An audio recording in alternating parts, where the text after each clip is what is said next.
Hey everybody, how's it going? On today's video, we are going to be talking about Mark of the Fool, book 4 and 5. I am draining and devouring these books like it's cool. And so I'm already on, at the time of this recording, on book 6.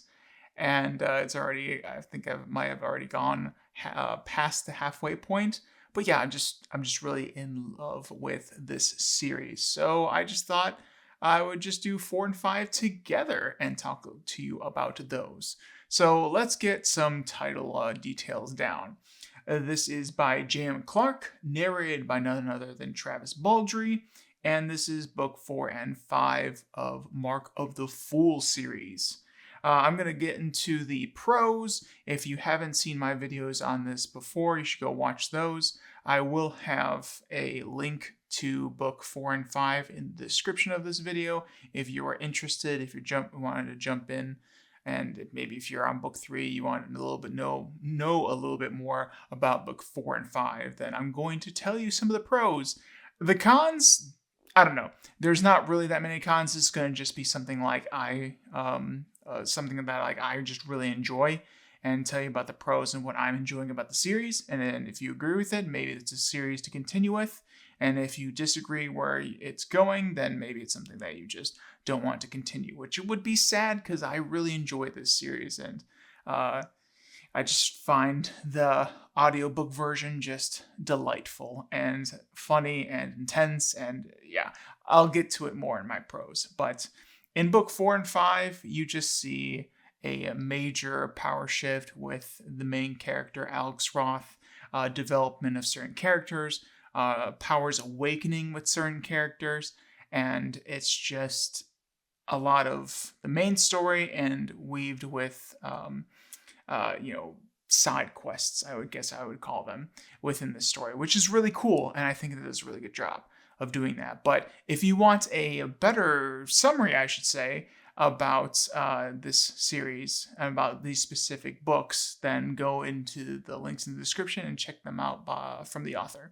But yeah, I'm not going to really go into Mark of the Fool. If you're someone that has watched my other videos, then you kind of get a general sense of what's going on in Mark of the Fool. If you have no idea what I'm talking about, then go ahead and look up Mark of the Fool Book 1 off of Audible, or go ahead and read it where you can grab that series through just reading it. I don't know exactly. I really enjoy audiobooks more than physical books. There's not a lot of books that I will read, and usually especially with little RPG books, I just love them being in the audiobook format. So, let's go ahead and dive into what I really enjoyed about book 4 and 5.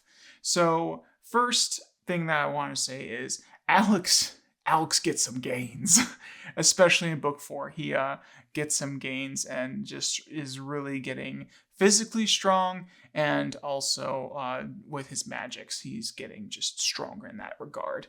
And it's just really awesome to see kind of that plateau being broken in book 4 and 5, especially book 4.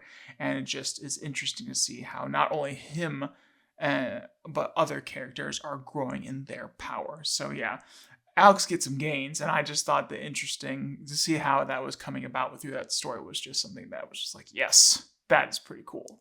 Next, the mixture of this story where you have funny moments where you're laughing as the story is being told, and kind of like the academics, the training sagas that you get weaving in, and then finally the fight scenes where you get to kind of see the training sagas and the that getting like woven into the intense funny, or not intense funny, but like intense fight scenes, I mean.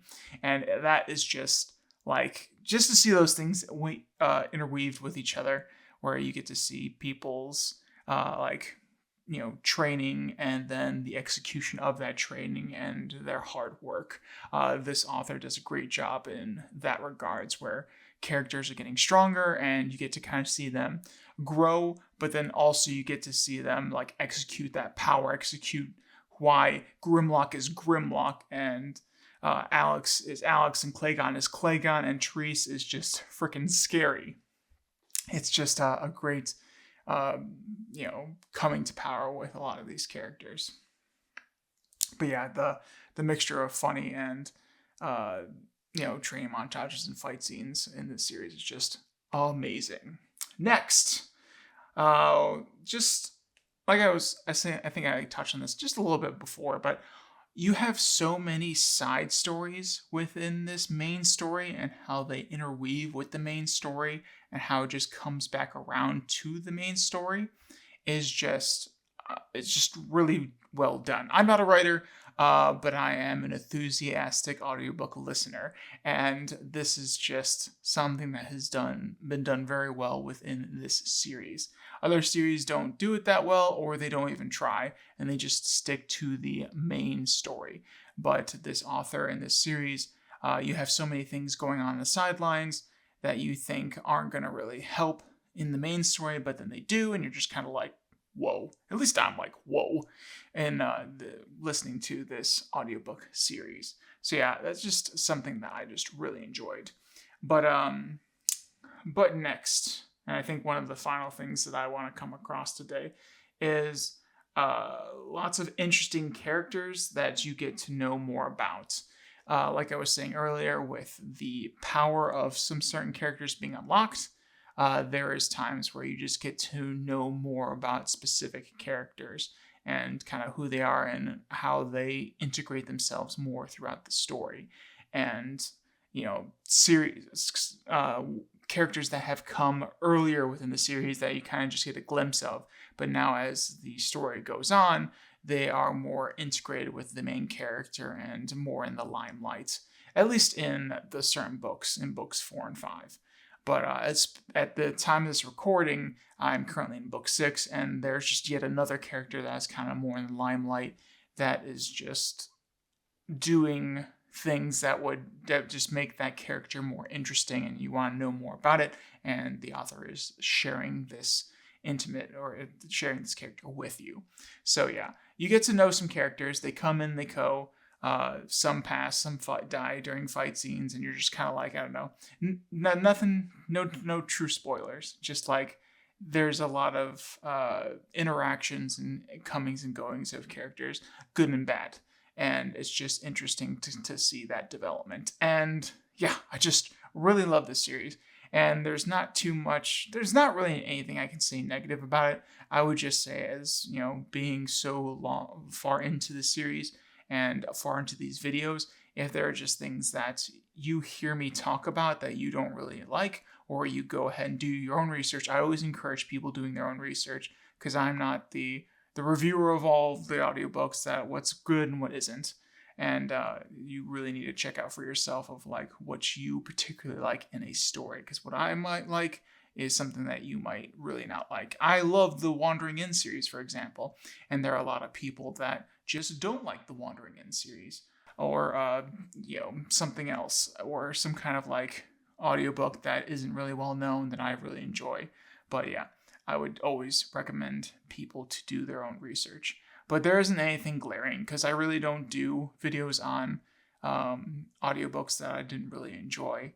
And yes, there have been some audiobooks that my favorite narrator has been a part of, and after I was done with it, or sometimes I couldn't even finish it, I was just kind of like, wow, that's something. And I just don't do videos on that kind of stuff unless I am, I don't know, I guess if I'm in some kind of partnership with someone and they want me to review it.